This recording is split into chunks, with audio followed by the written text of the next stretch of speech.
Bonjour à tous, j'espère que vous allez bien. Alors aujourd'hui, j'ai le plaisir et l'honneur de m'entretenir avec Atsushi Sakai. Alors bonjour Atsushi. Bonjour Jeanne. Et merci beaucoup de m'accueillir chez toi et de t'entretenir avec moi à propos de ta carrière. Alors du coup, on va commencer par le début. J'aimerais bien savoir comment est-ce que tu as commencé le violoncelle, comment est-ce que tu as commencé la musique. Je suis né au Japon, à Nagoya, qui se trouve à peu près entre Tokyo et Osaka. Apparemment, quand j'avais 4 ans, j'ai dit à ma maman que je voulais faire du violon. Donc elle m'a amené chez un prof de violon juste à côté de chez moi. C'était donc le méthode Suzuki. Donc j'ai commencé à donc aller regarder les cours parce que ça marchait toujours comme ça pour méthode Suzuki d'abord regarder les autres. Donc j'avais peut-être fait ça pendant 6 mois et au bout de 6 mois peut-être j'étais un peu dissipé, je ne sais pas, mais que le prof m'avait dit qu'en fait elle a plus de place dans sa classe. Elle avait proposé, pourquoi pas, j'ai un copain qui enseigne le violoncelle. Et ma mère a pensé, ah oui, violoncelle, c'est un bel instrument, pourquoi pas. Donc elle m'a emmené chez un prof de violoncelle de méthode Suzuki, Akira Nakajima, qui était donc mon premier professeur. Du coup, j'étais obligé de refaire cette étape de aller donc toutes les semaines regarder les autres jouer et peut-être au bout de donc 6 mois commencer donc avec un petit crayon de tenir l'archet. Donc voilà, c'était vraiment une ancienne façon, on va dire, de commencer. Il fallait beaucoup de patience et je pense que c'était une façon pour que l'enfant ait vraiment envie de commencer un instrument. Et ça, c'est quelque chose qui est plutôt propre au Japon ou plutôt propre à la méthode Suzuki ou les deux? Je pense que c'est surtout au Japon, parce que enfin, j'imagine, je ne sais pas si ça existe toujours au Japon d'ailleurs, mais je pense que c'était assez difficile pour les enfants. Je me rappelle très bien la première fois quand j'ai touché l'instrument, c'était vraiment quelque chose d'incroyable. Sauf que mon prof avait fait une petite blague en, comment dire, en me donnant l'archet donc méché, mais sans colophane. Donc forcément, quand il n'y avait pas encore la colophane, voilà, on ne peut pas faire le son. Donc voilà, c'était mon premier, comment dire, contact avec mon instrument. Mais le méthode Suzuki, c'est par oral. On n'est pas censé forcément pouvoir lire la partition. Donc de apprendre la solfège, ça vient beaucoup plus tard. C'est pas forcément en fait une façon pour, comment dire, apprendre à jouer de l'instrument, mais c'était plutôt dans une idée de développer la capacité, enfin les talents de chaque enfant. Donc Dr Suzuki avait vraiment une comment dire, conviction que si les enfants peuvent parler leur propre langue, ça doit être possible avec, avec les instruments. Quelque part, je pense que j'ai beaucoup de chance parce que mon premier professeur, il aimait bien donc nous faire écouter des enregistrements pour comme la langue maternelle, pour entendre. Et c'était les enregistrements des vieux de 20e. Et Casals, par exemple, c'était vraiment un vrai maître pour lui. Et je pense que de m'avoir bercé quand j'étais enfant, surtout quand je dormais, par exemple, que ma mère mettait les enregistrements des pièces courtes que Casals enregistrait vraiment au tout début de l'époque de avant qu'il commençait à enregistrer avec électronique. Donc tout ça, ça m'a bien marqué, je pense.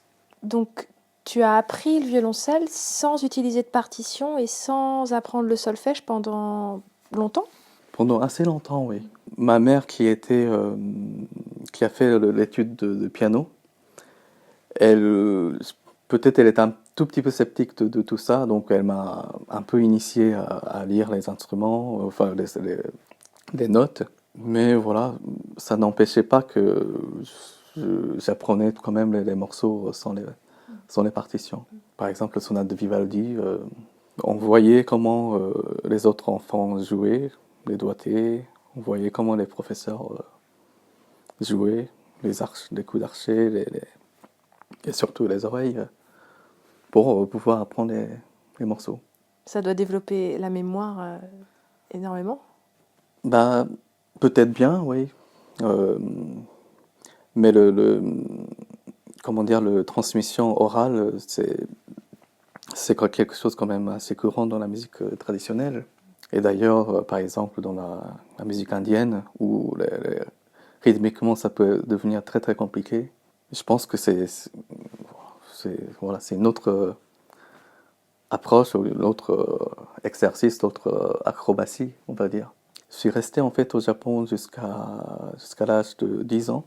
J'ai dû quitter Nagoya parce que mon père était invité de travailler aux États-Unis, à Seattle, avril 1985.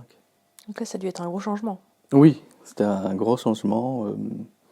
Au début, je voulais vraiment pas partir du tout parce que bon, il y avait la musique, mais j'étais comme les autres enfants.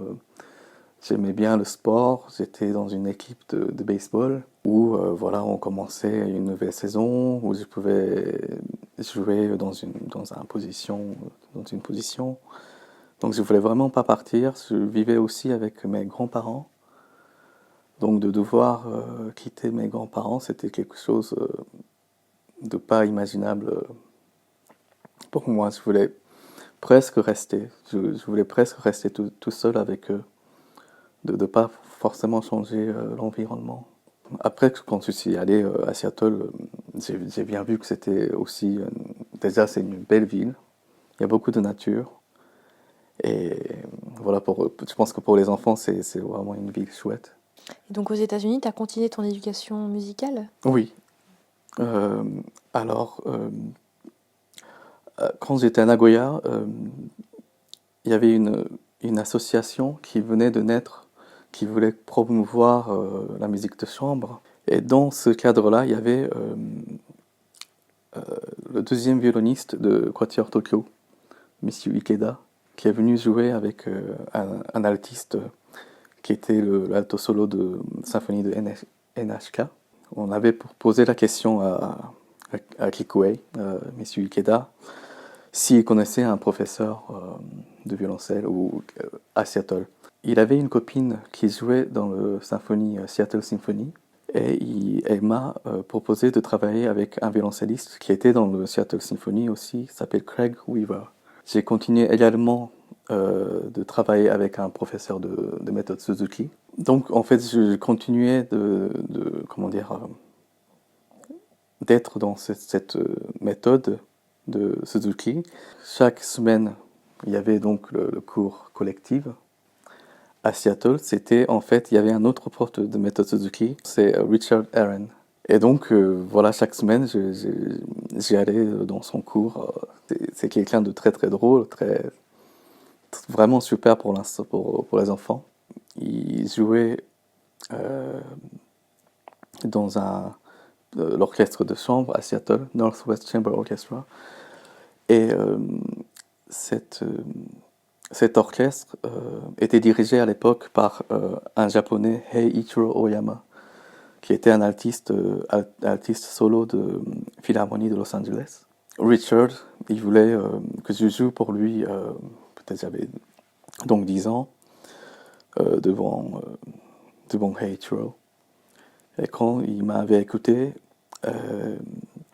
il avait dit que donc j'ai un ami qui est le violoncelle solo de Los Angeles Philharmonic, Ron Leonard. Il avait proposé que ça serait bien que je vais à Los Angeles pour lui jouer quelque chose. Donc je suis allé à Los Angeles jouer pour lui. Je pense qu'il m'aimait bien, donc il a proposé que si je veux, je peux temps en temps venir chez lui, travailler avec lui une fois par mois. Donc vraiment c'était quelque chose de très très généreux aussi de sa part. Il était conscient que c'était un coup d'argent pour juste aller faire un aller-retour. Donc il m'a jamais demandé de l'argent pour ses cours. Et donc j'ai continué ça voilà, jusqu'à quand j'avais 15 ans. Quand j'avais 15 ans, mon père avait un appel de, du Japon pour qu'il puisse revenir avec un poste assez intéressant pour lui. Donc il était un peu tiraillé parce qu'il aimait bien sa vie à Seattle. Aussi, je pense qu'elle voyait bien que pour la famille, c'était aussi assez intéressant. Mais donc, à la fin, il avait fait son choix de rentrer au Japon. J'avais 15 ans. J'y allais à l'école japonaise tous les samedis, juste pour m'entretenir bien mon japonais. Mais quelque part en moi, je trouvais que je ne travaillais pas assez. Par exemple, les kanji, les caractères qu'on doit vraiment savoir pour pouvoir écrire. J'étais pas sûr de pouvoir réussir, comment dire, au niveau scolaire. Et je me suis dit, euh, il y a la musique. Et quand j'avais demandé conseil à Monsieur Oyama, qui était donc à Los Angeles aussi, il m'avait dit qu'en fait, il dirige aussi un orchestre du lycée dans une école qui s'appelle Crossroads. Et c'était une école privée qui accueillait des étudiants enfin, qui savaient déjà dans quel domaine ils veulent spécialiser. Donc il y avait des sportifs de niveau incroyable, il y avait des scientifiques, enfin comment dire, des élèves qui s'intéressaient dans le physique par exemple, la danse. Et donc il y avait un orchestre de très très haut niveau. Il avait proposé pourquoi pas, ça serait peut-être sympa que tu viennes habiter à Los Angeles pendant 3 ans. Voilà, ça voulait dire quand même séparation avec ma famille, mais à la fin, je pense que je me suis dit que c'était quand même une bonne idée si je devenais un musicien un jour. Donc je pense que c'était à ce moment-là que je me suis dit, bon, ok, je vais peut-être vraiment m'y mettre à travailler sérieusement. C'est un peu comme l'équivalent des classes à horaires aménagés ici, il y a beaucoup de musique. C'est ça, exactement, oui. En même temps, c'était une école réputée pour tout ce qui concerne les cours, enfin les concerne académiques. Et peut-être le lycée en général aux États-Unis, il y a énormément de devoirs. Euh, je me rappelle que je faisais beaucoup de nuits blanches pour rendre comment on appelle ça, les mémoires, les papiers pour d'autres sujets que la musique. Je ne sais pas si on peut dire si c'était les horaires aménagés, mais quand même, on avait des cours de musique de théorie musicale. On a eu ça 2 fois par semaine. On avait les répétitions d'orchestre 2 fois par semaine aussi. À l'époque, j'étais fou de jazz. D'ailleurs, je continue à jouer. À Los Angeles, c'était avec le trombone.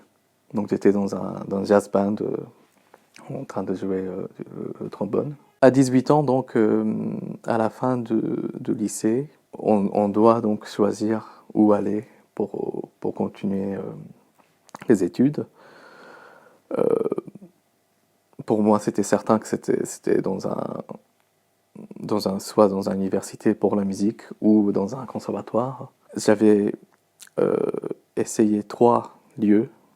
Euh, un, c'était Juilliard. J'avais aussi fait une audition pour New England Conservatory et conservatoire, CNSM de Paris. Philippe Muller, j'avais rencontré pas aux États-Unis, mais à Kyoto, au Japon. Et c'était peut-être la première année que ce stage à Kyoto a commencé, que je suis allé travailler avec lui. C'était des professeurs donc de conservatoire de Paris ou de Lyon qui venaient à Kyoto pendant 2 semaines donner des stages. Son enseignement m'a tout de suite marqué, surtout à l'époque je voulais un tout petit peu plus savoir dans le style baroque comment jouer par exemple les suites de Bach. Je m'intéressais beaucoup à jouer de la musique contemporaine, mais avec mes professeurs, je voyais que c'était pas forcément leur spécialité. Donc voilà, à la fin, j'avais choisi Paris. Et c'était aussi peut-être pour vouloir, je voulais découvrir un peu environnement différent que celui que j'ai vécu à Los Angeles, qui était vraiment formidable. J'étais souvent à la plage en train de courir. Je faisais de cross-country, de courir dans les montagnes. J'avais des très très bons amis. J'avais beaucoup de gens qui m'entouraient vraiment, qui étaient vraiment importants. Mais voilà, il a fallu peut-être que je change un tout petit peu si je voulais un peu apprendre plus musicalement. Je me rappelle par exemple que je suis allé au stage de Prades avec Philippe Muller.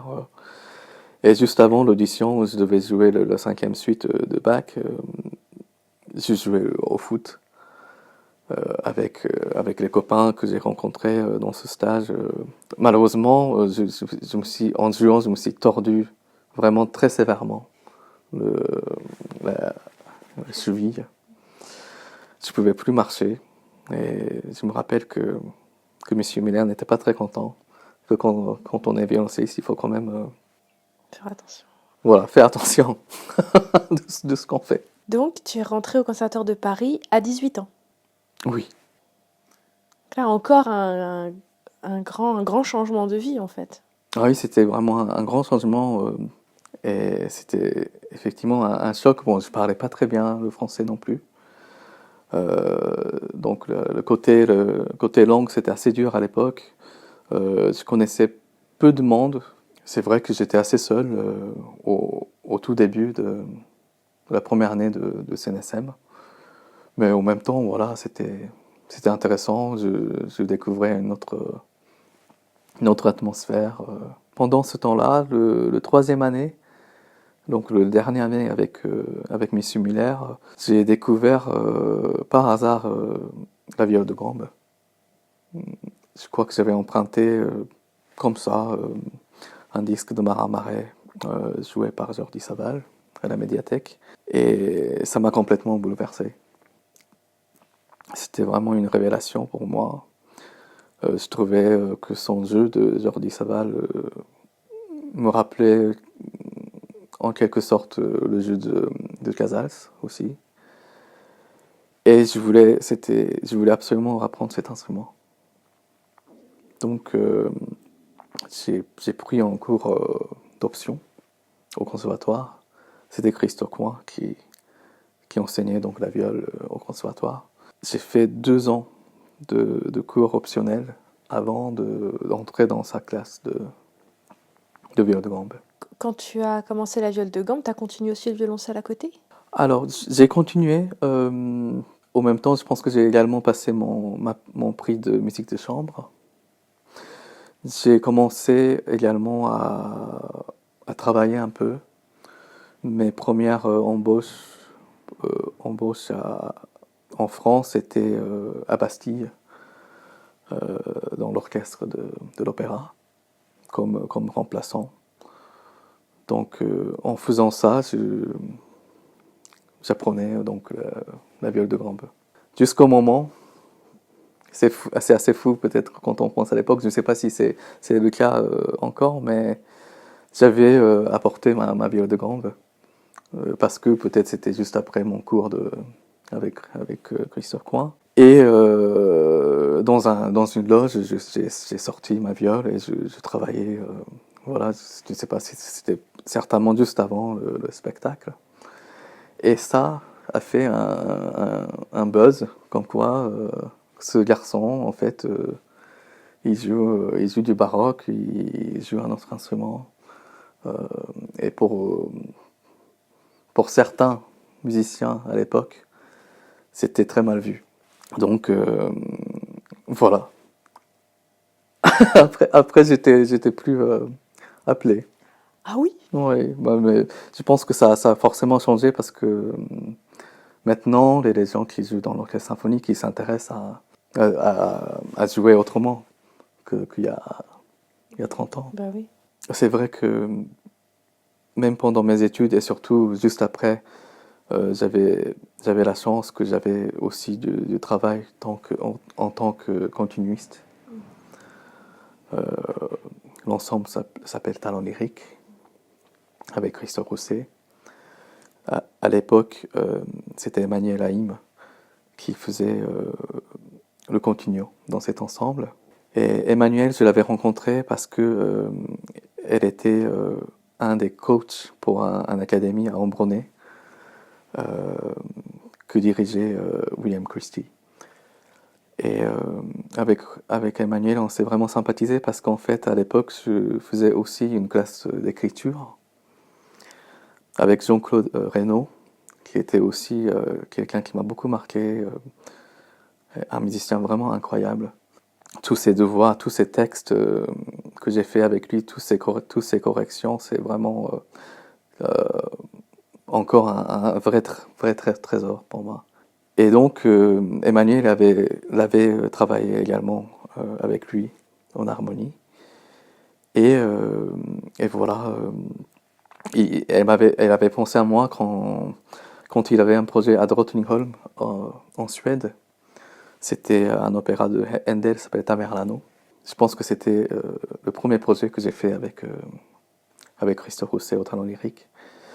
Avec Emmanuel, on avait continué à jouer également aussi dans un projet de Peter Brooks. C'était au Festival d'Aix-en-Provence. On avait fait les continuos, le récit ensemble pour Don Giovanni, qui tournait vraiment un peu partout dans le monde. Jusqu'au moment où donc elle a décidé de monter son ensemble.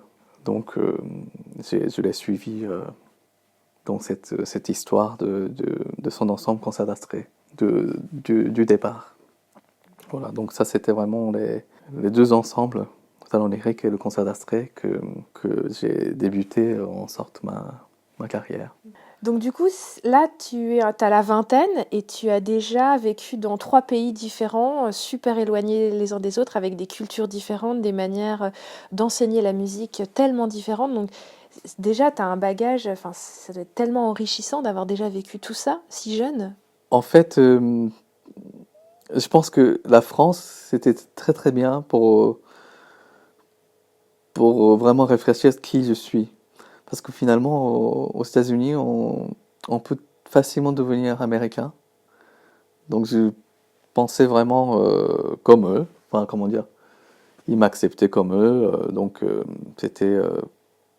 Je pense que j'avais vraiment senti que j'étais voilà, américain, quelque part. Et en France, c'était pas forcément le cas. Bon, parce que bah, c'est comme ça, hein, la culture est tellement ancrée, peut-être aussi, que j'étais obligé de vraiment aller vers ma racine aussi, que je connaissais pas forcément parce que j'ai vécu jusqu'à 10 ans. Donc voilà, c'était en France que je me suis commencé à intéresser, par exemple, à la musique traditionnelle japonaise, par exemple. Tout l'art, tout côté, la cérémonie du thé, par exemple. Tout ça, finalement, je commençais à m'intéresser.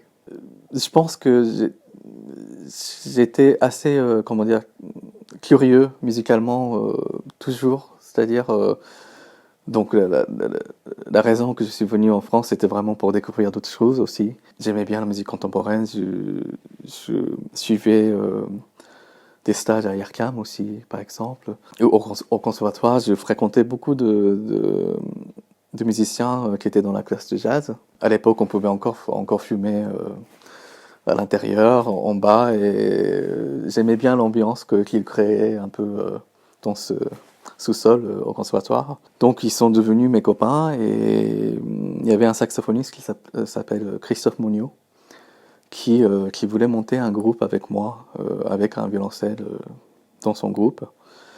Et c'était comme ça que finalement j'ai commencé le jazz, l'improvisation au violoncelle.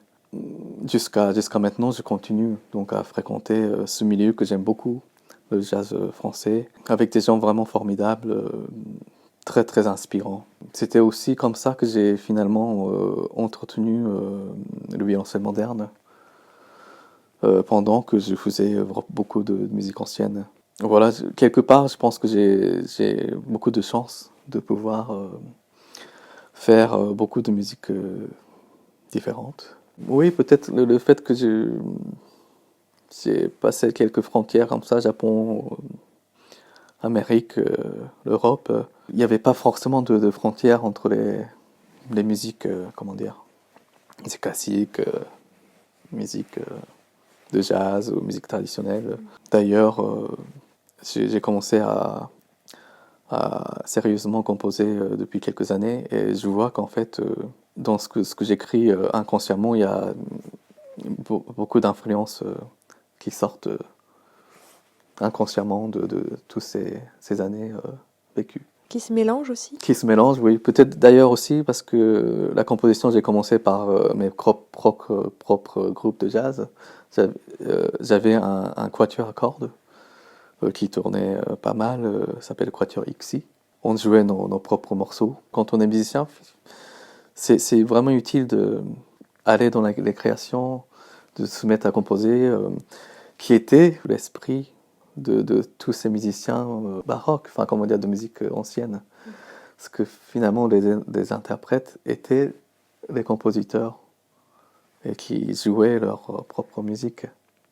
Et sinon, je me posais la question, depuis le début de ta carrière, vu que tu as touché du coup à plusieurs instruments, plusieurs styles, comment ça a fait évoluer ton jeu? Qu'est-ce qui a changé? Ce qui est sûr, c'est que ça change. Déjà, je ne sais pas si c'est le cas avec les musiciens multi-instrumentistes, mais on ne peut plus travailler chaque jour, tous les jours, tous ces instruments-là. Donc on apprend à s'entretenir différemment.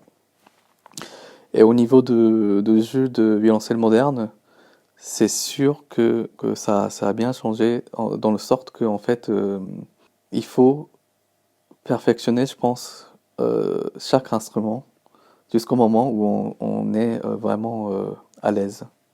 Et à ce moment-là, je pense que dans la tête, c'est clair ce qui marche pas pour certains instruments, et qu'on ne mélange plus au niveau de gestes.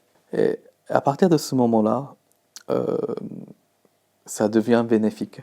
Peut-être ce qui est intéressant dans mon expérience, enfin dans mon parcours, c'était que l'enseignement de Harvey Shapiro, ça m'a beaucoup servi pour jouer en corde en boyau. Certainement parce que c'est comme ça qu'il a appris son instrument, ou même certainement il a joué pendant longtemps sur des cordes en boyau. Et du coup, son enseignement m'a vraiment servi, en fait, pour jouer du violoncelle baroque, bien sûr, mais aussi pour la viole de gambe. Et je pense que je dois beaucoup à lui si j'ai un son que j'ai pu fabriquer, je pense que c'est vraiment grâce à lui. Qu'est-ce que ça a apporté à ton jeu moderne de jouer en corde en boyau et inversement, d'avoir cette double pratique? Les cordes en boyau, euh, il faut vraiment savoir sonner. Si on n'a pas les bons gestes, ça ne sonne pas. Soit ça siffle ou ça met pas en vibration l'instrument. Tandis que sur le violoncelle moderne, on peut passer un tout petit peu à côté de certaines gestes, et ça peut, comment dire, encore sonner. Donc je pense que de jouer en corde en boyau, ça sert beaucoup pour après jouer correctement les cordes tout court, cordes en métal, cordes en boyau. Ne serait-ce que au niveau de l'articulation, si on veut vraiment partir de la corde un son sur le boyau, il faut vraiment travailler. Aussi sur le boyau, on peut vraiment chercher toutes les côtés syllabiques.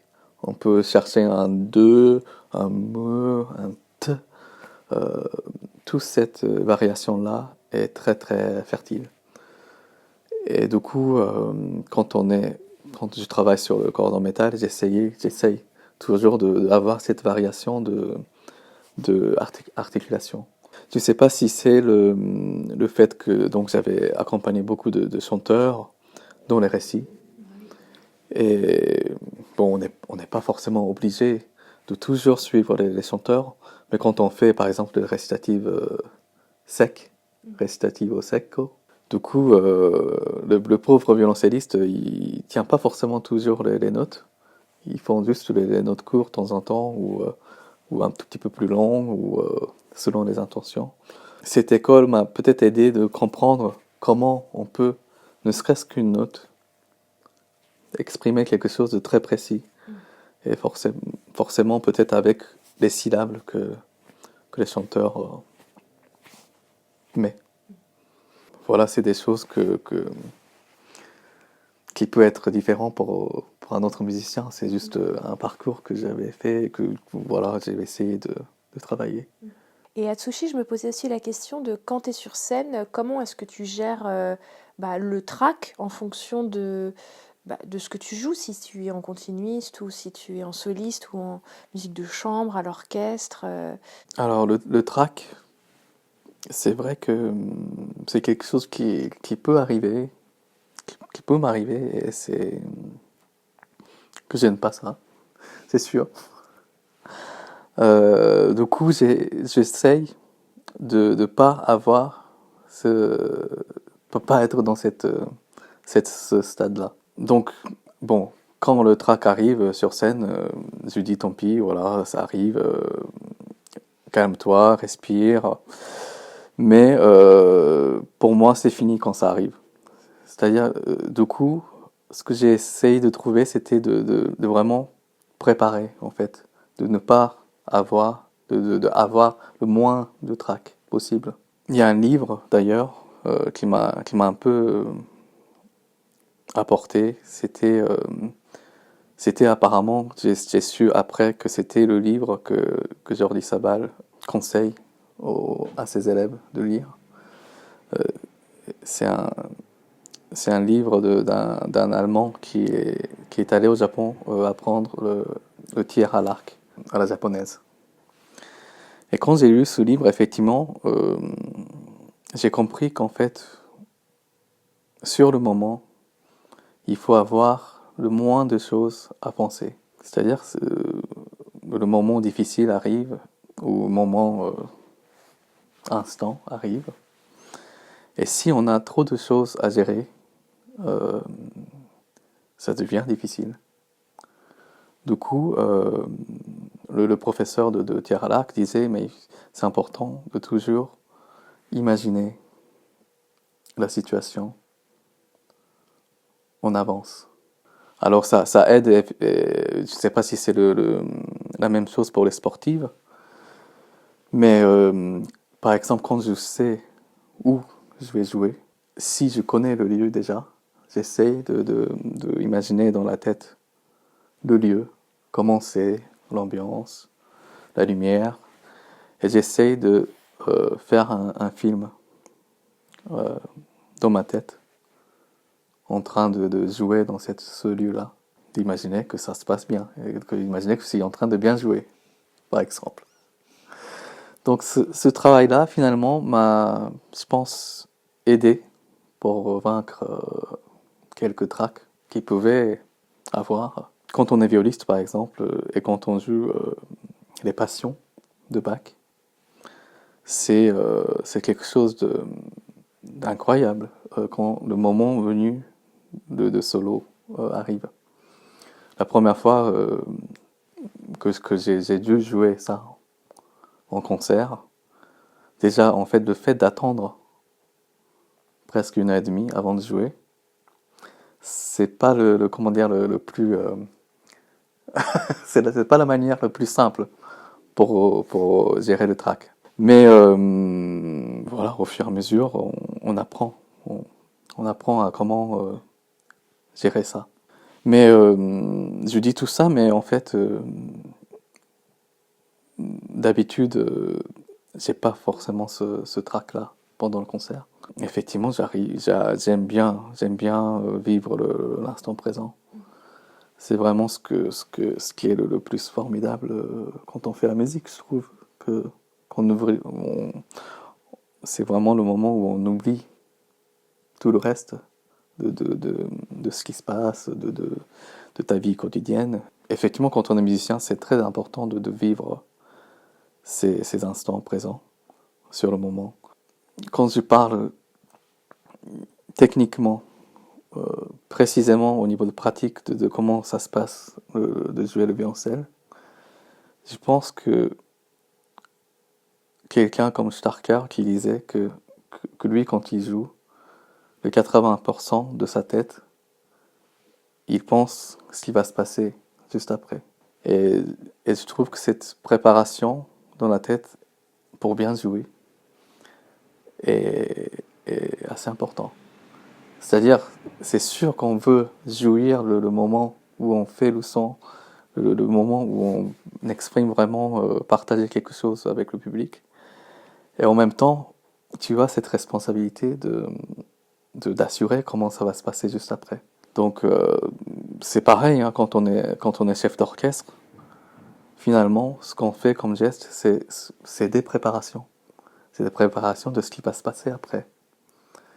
Donc voilà, bon, il y a des chefs qui pensent que les préparations, et ça c'est peut-être dommage aussi parce qu'il faut quand même qu'il a aussi le temps de recevoir ce qui sort de l'orchestre, parce que finalement quand on est chef, on est le premier public en quelque sorte. Mais je trouve que c'est important de toujours quand même garder au moins une partie de tête comment ça va se passer quelques secondes plus tard. Et Atsushi, est-ce qu'on peut aussi parler un petit peu de la manière dont tu enseignes? Comment tu enseignes le violoncelle et la viole de gambe? C'est une question intéressante. Peut-être j'ai jamais vraiment réfléchi, mais j'ai enseigné au Conservatoire de Rueil-Malmaison pendant assez longtemps, la viole de gambe et le violoncelle. Je trouve que quand on débute un instrument, quand on enseigne les enfants, c'est bien si on arrive à transmettre une sorte de squelette de ce que ça peut servir pour des années plus tard. Je pense par exemple dans l'art traditionnel japonais, il commence assez tôt aussi finalement. Par exemple, quelqu'un qui veut devenir un acteur, chanteur de no, par exemple, danseur de no, dans cette famille, les enfants commencent assez tôt. C'est pareil avec le milieu de kabuki. Ils commencent très tôt à monter sur scène. Quand je vois dans leur enseignement, c'est qu'ils enseignent la base. Ils n'entrent pas forcément dans les détails, dans les finesses de gestes ou de finesses d'expression. Il enseigne vraiment, toi tu vas là, après tu vas là tu vas ouvrir ta main. Et je pense que j'essaye, quand ils débutent leur instrument, quelque chose d'assez similaire. C'est-à-dire, je ne vais pas vraiment dire, là, ça serait bien que tu fasses un diminuendo, mais des choses vraiment, par exemple, si on faisait un menuet, par exemple, que tu expliques en fait, tu appuies le premier temps et que tu commences 1, 2, 3, 4, 5, 6. 1, 2, 3, 4, 5, 6. Des choses vraiment de base comme ça. Pour qu'après, on peut ajouter plus de choses plus fins, comme les ornements, par exemple. Je les embête pas, par exemple, avec tout ça. Tu veux dire que pour toi, c'est plus important qu'ils le fassent tout de suite, plutôt Oui. qu'ils comprennent au début pourquoi ils le font et tout ça. C'est plus important C'est qu'ils ça, soient dans la pratique tout de suite. c'est ça, Ouais. oui. Peut-être pour le début, c'est quand même ce qui est important, c'est qu'il commence à aimer la musique. Si on peut vraiment transmettre ça, qu'il commence à vraiment aimer jouer la musique, je pense qu'au début, c'est vraiment l'essentiel. Je pense qu'on a réussi. Je parle par moi, pour moi, quand j'ai commencé à enseigner, il y avait beaucoup de détails qui me gênaient, par exemple. Et que je disais, mais fais ça, fais comme ça, fais ça, fais ça. Et en même temps, voilà, s'ils ont les bonnes bases, je me suis dit que voilà, le plus important, ça viendra, enfin, comment dire, plus important est de vraiment aimer ce qu'on fait et on a envie de continuer. Après, quand les élèves sont plus avancés, effectivement, on peut parler beaucoup plus en détail des choses. Dans l'enseignement, en général, en tout cas au violoncelle, j'ai l'impression que quand on devient professionnel, quand on n'a plus vraiment le droit de prendre les cours, de continuer de prendre les cours. Au début de ma carrière, je me suis toujours en fait demandé cette question, est-ce que je ne devrais pas euh, continuer quand même à temps en temps voir quelqu'un. Donc mon dernier professeur, c'était Christophe Coin, qui est un immense artiste qui m'a vraiment beaucoup apporté, ne serait-ce que quand il me jouait dans les cours. J'apprenais énormément de choses, juste en regardant, en écoutant jouer. Et souvent, ses conseils, voilà, il était peut-être pas très bavard pendant le cours, mais des phrases qui m'a sorti pendant les cours, en fait, je me rappelle encore aujourd'hui. J'ai demandé, après avoir eu mon prix au CNSM, si je pouvais venir jouer quelque chose. En fait, il était finalement pas forcément, comment dire, emballé par l'idée. Il était plutôt l'impression que maintenant, c'est vraiment toi qui dois réfléchir, faire suivre le chemin. Et par contre, il m'a proposé de jouer ensemble. Et ça, c'est vraiment quelque chose qui m'apporte toujours quand on joue ensemble. J'ai l'impression que je suis rempli de comment on appelle ça, mon âme est remplie. Donc finalement, c'est quelque part, ça c'est sa manière de transmettre, peut-être. Et par contre, de temps en temps, je me rappelle quand on mangeait, par exemple, dans un restaurant, et quand je posais, par exemple, la question, qu'est-ce que c'est le plus important quand quand on interprète quelque chose, il me disait, c'est quand même, il faut quand même euh, il faut raconter quelque chose. Le côté rhétorique était primordial, je pense, pour lui. C'est vrai que dans la musique baroque, c'est extrêmement important avoir cette notion de rhétorique, mais pas seulement, finalement. Dans toutes les musiques, c'est important de savoir dire quelque chose. Récemment, j'étais à Londres pour donner un masterclass à la Ville de Gand. Et j'étais pas forcément très à l'aise de donner des cours en anglais parce que ça m'est pas arrivé depuis longtemps. Et j'étais surpris en fait de me rendre compte que je disais systématiquement ou très très souvent You have to say something. But say something, ça m'a fait mais pourquoi je dis ça tout le temps? Et je pense que c'était quelque chose qui m'a bien inspiré aussi quand j'ai vu Betty Jolas, la compositrice. Quand j'ai commencé à mettre la composition sérieusement, j'avais besoin, comment dire, de discuter avec une compositrice qui a eu une immense carrière.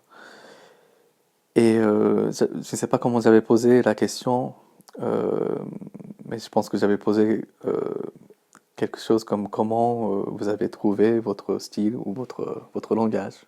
Et elle m'a tout de suite dit non, ça c'est vraiment pas la bonne question à se poser quand on est compositeur.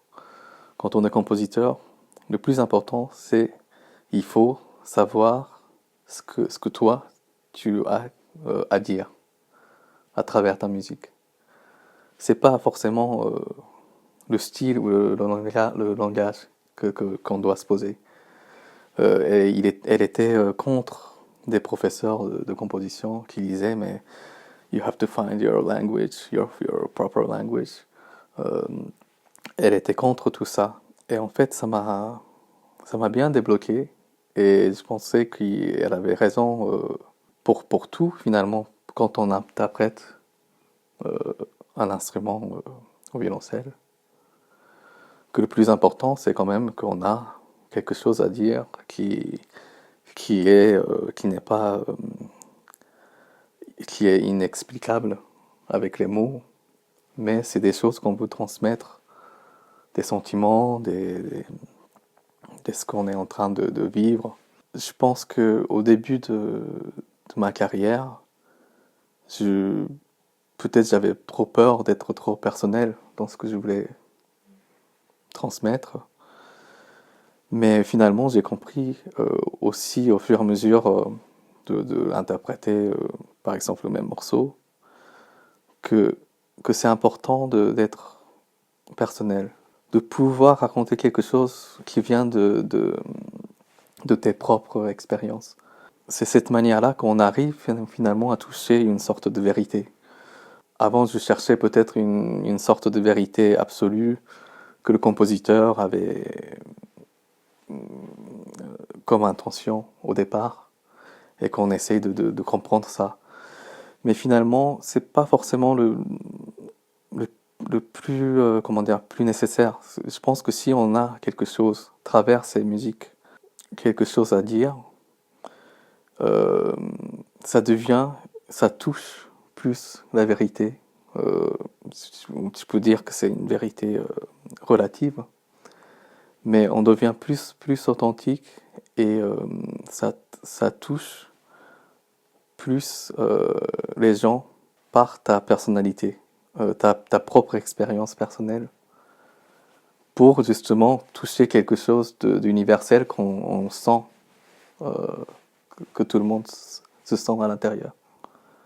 Donc voilà, c'est peut-être quelque chose que je n'ai plus peur d'être complètement à côté, voilà, je ne sais pas, de jouer 2 fois plus lent quelques musiques de violon de gamme ou si je serais critiqué par une certaine manière de jouer, je n'ai plus peur du tout. Mais, euh, mais ça a mis du temps. C'est vrai que je pense à certains tempos que tu prends dans ton enregistrement des suites de Forqueray, que j'ai jamais entendu aussi lentement. Mhm. Et c'est vrai que c'est incroyable la respiration, avec de l'énergie quand même dans cet enregistrement qui est d'ailleurs incroyable. Mais c'est vrai que on sent que tu assumes totalement ce que tu fais, mais c'est quelque chose que j'avais jamais entendu avant. Ouais, merci, mais c'est c'est touchant, merci. Euh, c'est vrai que au niveau de la notion de ton, finalement c'est très subjectif aussi. On peut pas vraiment, la musique ça ne, comment dire, ça se time pas avec le côté objectif des secondes et des minutages. Et c'est vrai que quand on voit par exemple la partition de Shakuhachi, il y a bien sûr une notion de omote, ça veut dire le temps fort, le temps faible, mais on est très très libre de prendre, on va dire, le tempo qu'on sent à l'aise. Et c'est aussi un travail de souffle aussi. Si on a un très grand souffle, on est peut-être capable de jouer lentement. Si ce souffle vital était plus court, à ce moment-là, on fait une phrase plus courte, un tout petit peu plus allant, peut-être. Je suis peut-être dans cette optique-là aussi, au niveau du temps. Que voilà, je pense que quand on est musicien, euh, on vole quelque part le temps des auditeurs. J'espère surtout pas qu'on prenne en otage les publics quand on joue. Mais par contre, il faut savoir voler leur temps, de les capturer. Eh bien, Atsushi, merci beaucoup d'avoir partagé tout ça avec nous aujourd'hui. C'était très agréable, très enrichissant de t'écouter. Donc vraiment un grand merci. Merci Jeanne. Merci Jeanne pour cette idée. Et puis, quant à vous, si vous avez des questions ou des remarques, eh ben, comme d'habitude, n'hésitez pas à les laisser dans les commentaires parce qu'on sera vraiment ravis de vous répondre. Alors Atsushi, bonne continuation à toi, à très bientôt. Merci. Et puis moi je vous dis à tous, à bientôt.